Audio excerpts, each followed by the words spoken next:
Muzaffarpur NH 157 पर गायघाट थाना के समीप चलती हुई गाड़ी में आग लग गई और देखते ही देखते गाड़ी धू धू कर जलने लगी।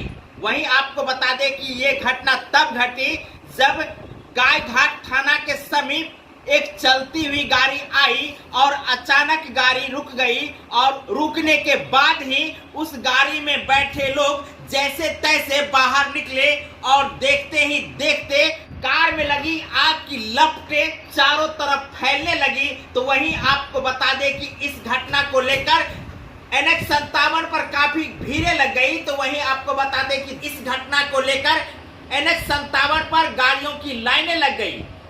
इस घटना को लेकर के लोगों में काफी अफरा तफरी मची। तो वहीं इस घटना की सूचना स्थानीय थाना गायघाट एवं फायर ब्रिगेड को दी गई।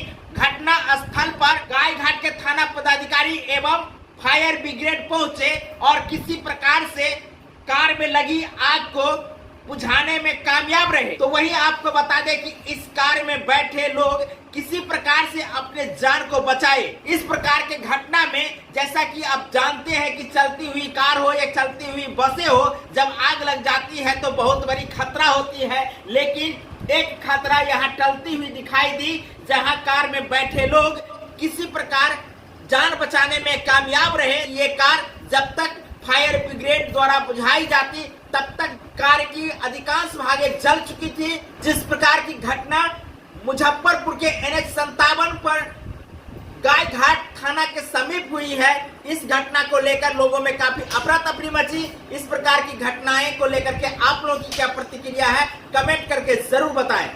साथ में आपको बता दें कि ये कार अल्टो थी जिसमें आग लगी थी और आग लगने के बाद इस प्रकार की अफरा तफरी